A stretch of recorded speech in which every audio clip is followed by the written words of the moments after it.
The Future Homeowner Show. Welcome to another episode of the Future Homeowner Show brought to you by Homeowner Prep. I'm your host, Eric Helon, and if you're thinking about buying your first home, you're definitely in the right place. Because every week we're going to be talking about what's happening in the real estate market, what it means for you as a future homeowner, and most importantly, what you can actually do about it. We don't just talk about real estate, we talk about the money behind real estate. We talk about credit, we talk about budgeting, we talk about mortgages, we talk about wealth building, and we talk about how you can move from renting to owning your first home. So let's get into today's episode. We're going to start with our Pulse of the Market segment. This is where I bring you a recent real estate headline and break down what it actually means for you as a future homeowner. Pulse of the market, what's moving now? Pulse of the market, we'll show you how. Rates in the money, inventory low, hot homes get picked before they even show. Neighborhood numbers count every trend. We wreck the signs and explain the end. This week's headline comes from Realtor.com. The headline says, mortgage rates are predicted to rise before settling back to 6.5% next year. Now, if you're thinking about buying your first home, I already know what you're thinking. Wait a minute, rise? Yes, rise. And that's exactly why I wanted to talk to you about this article today. According to Realtor.com, mortgage rates have been climbing for the past several weeks.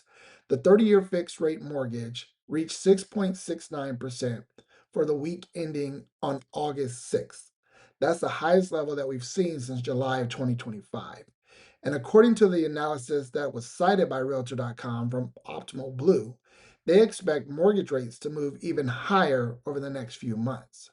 Their forecast has the 30-year fixed rate mortgage reaching 6.76% in 3 months. But here's where it gets interesting. They expect rates to eventually moderate, reaching around 6.58% over the following 12 months. Now, I want you to pay attention to what I just said. They're not predicting that rates are going to shoot up forever. They're saying rates could move higher in the short term, then gradually come back down. And that brings us to a bigger question. What does this actually mean for you if you're trying to buy your first home? Well, first of all, don't panic. Seriously, don't panic. One headline about mortgage rates moving higher doesn't mean that you should give up on your home ownership goals. It means you need to understand your numbers. That's the difference. Now, the article also points out something else that I think is really important. Mortgage activity is sensitive to changes in interest rates. When rates move higher, fewer people actually want to borrow money, and that makes sense. If you're thinking about buying a home and your projected mortgage rate suddenly goes up a couple $100 a month, wouldn't you stop and maybe think about it? Of course you would. But here's the part that I want you to understand. Mortgage rates don't exist in a vacuum. They're just one part of the home buying equation. You also have home prices, you have inventory, which is an industry term for how many homes are on the market. You have your income, of course, your credit, your own personal debt. You have your down payment. There's so many things that go into this, including your monthly budget. So all of those things matter. So when you read an article that says mortgage rates are going up, don't immediately think, well, I guess I can't buy a house. Instead, ask yourself a better question. What does this mean for my situation? That's the question I want all future homeowners asking. Because here's something else we need to know. The housing market is not the same everywhere. This Realtor.com article talks about the national market, but real estate is local. What happens in San Diego is going to be very different from what happens in Dallas. What happens in Atlanta is going to be very different from what happens in Phoenix. So, what happens in one neighborhood may be different from what happens just 5 miles away. So, don't let the national headlines make a decision for you. Use the headlines as information, then take that information and apply it to your situation. Here's my advice. If you're not ready to buy yet, that's okay. But don't use this headline as an excuse to stop preparing. If rates go up, keep preparing. If rates go down, keep preparing. If home prices go up, keep preparing. If home prices go down, keep preparing. Your job is not to predict the market. Your job is to be ready for any market. And that's really the message I want you to take from this week's Pulse of the Market. Don't let the headline control your emotions. Let the information improve your strategy. If rates go higher, you need to know that, and you need to know how it affects your budget. If rates come down, you need to know what type of opportunities are out there. And if you're not financially ready today, use this time to get ready. Because the people who benefit from opportunities are usually the people who are prepared before the opportunity arrives. Now let's dive into our next segment, which is our deep dive. Deep dive, yeah, go a little deeper. Deep dive, get wiser. Deep dive, deep dive, deep dive, deep dive, deep dive, deep dive, deep dive. Today's deep dive is something that I know is going to hit home for a lot of you. We're going to be talking about debt, specifically how to pay off your debt faster. I talk to a lot of aspiring homeowners who tell me, Eric, I want to buy a house, but I just have too much debt and it's going to hold me back. And maybe it's credit card debt, maybe it's student loans or car loan, personal loans, there's medical debt, maybe it's a combination of it all. But sometimes it's not even the amount of debt that's the biggest problem, it's the monthly payments. Because when you're trying to qualify for a mortgage, your monthly debt obligations matter. And even if you technically qualify for a mortgage, you still have to ask yourself a more important question. Can I comfortably afford this payment? That's a different question altogether. And that's why getting out of debt is so important. Not just so you can qualify for a mortgage, but so you can actually afford the home that you live in after you buy it. So let's talk about how you can start attacking your debt. And the first thing I want you to do is stop guessing. You need to know your numbers. I want you to sit down and write down every debt you have, every single one, whether it's a credit card, a car loan, student loans, anything that has a balance and a payment. I want you to write it down. Then I want you to write down 5 things about each debt. Number one, who you owe. Number two, the current balance. Number three, the interest rate. Number four, the minimum monthly payment. And number five, the due date. So, why do we need to know these things? You need to know each of these numbers because you need to be able to solve a problem that you've officially measured. You cannot solve a problem if you have not measured it. And you'd be surprised at how many people don't actually know how much debt they have. They know they're in debt, they know that it's a lot, but they don't know the exact number. So, step one is simple. You need to know your numbers. Step two, we're going to stop adding new debt. This sounds obvious, but it's one of the hardest things to do. You can dig yourself out of a hole while you're constantly digging the hole deeper. If you're trying to pay off your credit card, stop using them for everyday expenses if you can. I know costs have gone up and people are living on their credit cards, but we're going to try to stop living on those credit cards if we're actively paying off debt. If you're trying to pay off a car loan, don't go trade in the car for another car with a higher payment. If you're trying to get ready for home ownership, now is the time to really buckle down. It's not the time to start looking at new furniture and finding a way to finance it before you actually buy the house. I know. You might be thinking, Eric, I need the new car or I need new furniture. Maybe you do, but you need to ask yourself a serious question. Is that new payment helping me get closer to home ownership or is it pushing me further away? Every financial decision does have a consequence. And when you have a goal, you have to start making decisions based on that goal. So, step three is going to be to choose a debt payoff strategy. Now, there are two popular strategies that I want you to understand. The first is called a debt snowball. With a debt snowball, you focus on paying off the smallest balance first while making minimum payments on your other debts. Once you eliminate the smallest debt, you take that money you're paying towards it and you roll it into the payment for the next debt, and then the next, and then the next. That's how it snowballs. The advantage is you're gaining momentum. You're getting quick wins. You pay off one account, then another. Psychologically, that can be very, very powerful. Now, the second strategy is called the debt avalanche. With an avalanche method, you're going to focus on the debt with the highest interest rate. You're still going to make monthly payments on everything else, but you're going to put the extra money toward the debt that's costing you the most in interest. The advantage with this is you're potentially saving a lot of money in interest over time. So, which one should you use? Well, the answer is the one you'll actually stick with. Because mathematically, you can create a plan, but it isn't helpful if you don't follow through with it. If you need the motivation of paying off smaller balances first, the snowball might be a great strategy for you. If you're highly motivated by minimizing your interest costs and not paying your creditors more than you think they should earn, the avalanche may make more sense for you. The important thing is that you pick a strategy, you attack the debt, and you stick to it. Now, step four is to find some extra money. This is where you got to get creative. You got to look at your monthly budget, see where your money is going. Are you spending money on subscriptions that you don't use? Are you eating out way too much throughout the week? Are you shopping just because you're bored? Are you paying for services that you can possibly live without? I'm not telling you that you can't enjoy life. I'm telling you that if homeownership is truly a goal, you may need to prioritize that goal. Maybe you cut your restaurant budget down, maybe a couple $100s a month, or you cancel a couple of subscriptions, or maybe you stop buying things on Amazon every time you get bored. Find ways to cut back and then look at finding ways to earn a little bit of extra cash. Maybe you need to pick up some overtime or start a side hustle.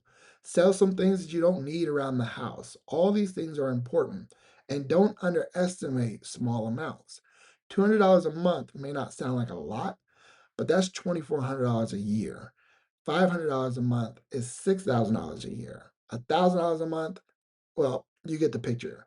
These small changes can become big numbers when you do them consistently. Step five is we're going to use that extra money strategically.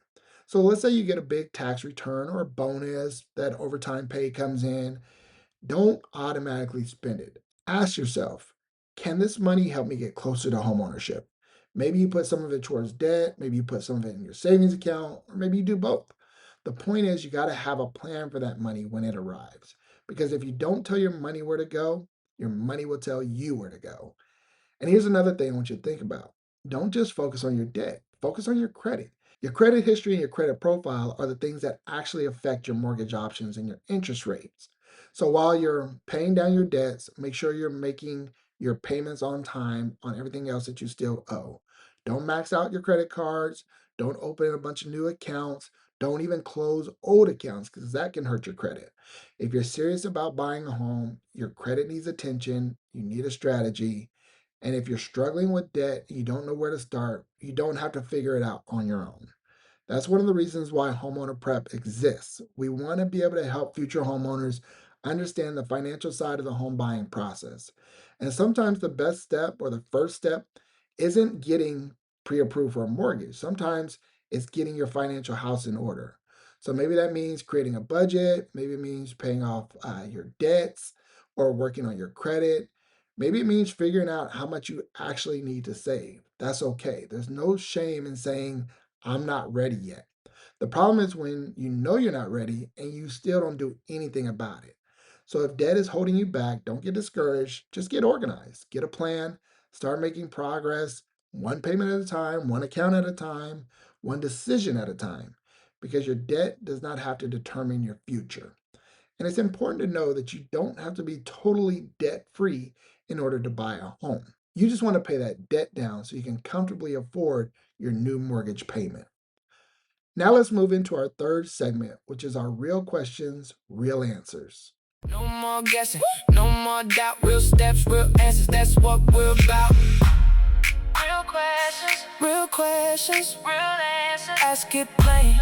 Real questions, real questions.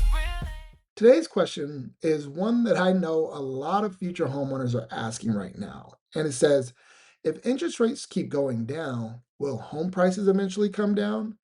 And that's a great question. And the short answer is maybe, but not necessarily. And let me explain that. There's a basic relationship between interest rates and housing demand. When mortgage rates go up, borrowing becomes more expensive, and that can reduce the number of people who can actually qualify to buy. When there are fewer people buying, sellers may become more flexible. That means they may reduce their prices, they may give concessions and closing costs. They're going to be more willing to negotiate. But here's the mistake I don't want you to make. Don't assume that higher interest rates automatically mean home prices are going to crash. That's not how real estate works. Why? Because there are other factors affecting home prices, and supply is a big one. If there aren't enough homes available, prices can still remain high even when mortgage rates are high. And that's exactly what we've seen in some markets where home prices are remaining relatively strong, even while mortgage rates have increased. There's another factor. Homeowners who already have a low interest rate, they might be reluctant to actually sell. When you think about it, if somebody has a 3% mortgage and they're looking to buy another house, but they're going to pay 6.5 or 7%, they may say to themselves, you know what? I'm just going to stay here. I'm good where I'm at. And that can actually impact the inventory. So when inventory is low or limited, prices will remain high or at least be supported. So if you're sitting around waiting for interest rates to go up because you think that that means home prices are guaranteed to come down, be careful. That strategy could actually backfire. You could end up waiting for a price drop that never comes. And while you're waiting, you could miss out on an opportunity to buy a home that actually fits your budget with a seller who's willing to negotiate. Now, that doesn't mean that you should just rush out and go buy a home today. I'm not saying that either. I'm saying you need to understand the entire picture. Let's say rates go up, but at the same time, your local market gets more inventory, more homes on the market. Sellers become more flexible, prices level off, and you're financially prepared. That could actually create an opportunity. Why? Because you're no longer competing against 10 to 20 other buyers for the same house. Maybe you can negotiate. Maybe the seller will reduce the price or maybe give you a temporary or permanent rate buy down. There are different ways to structure a transaction. And that's why I want you to stop thinking about home ownership as just a single number. It's not just the interest rate, it's not just the purchase price, it's not even just the down payment, it's the entire transaction. Here's my advice that I want to give you as an aspiring homeowner. Don't try to predict the market, prepare for the market. If you believe rates are going higher, be prepared. If you believe that rates are going lower, be prepared for the opportunities that come with lower interest rates. But either way, just get your finances in order, be ready, get your credit in order, pay down your debts, save some money, and learn all about the home buying process. Understand your local market and figure out what you can actually afford. Because here's the thing, you don't need the market to be perfect. You need your finances to be strong enough to take advantage of the right opportunity in any market. And that's the difference. That's why I keep coming back to preparation. Homeownership doesn't start when you get the keys, it starts when you decide you're going to become a homeowner and you start changing your financial habits to make that goal a reality. So, if you're listening to this episode and you're dealing with debt, maybe you have some credit challenges, or you're simply not sure where the next step should be, I want you to know that we're here to help. You don't have to have everything figured out before you reach out to us. You don't have to be mortgage ready today. You just have to be willing to start. And that's what we want to help you do. Start. Start somewhere, start with your budget, start with your debt, start with your education, because every future homeowner has or had a starting point, and your starting point does not have to be your final destination.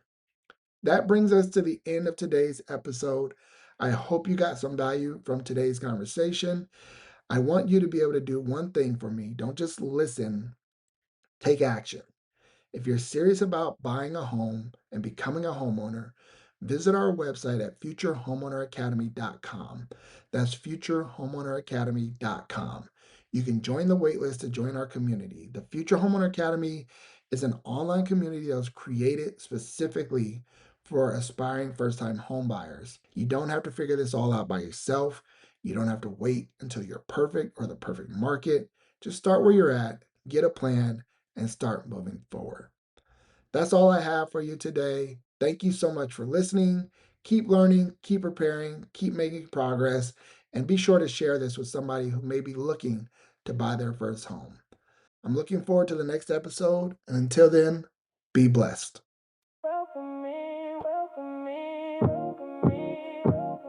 Future Homeowner Show.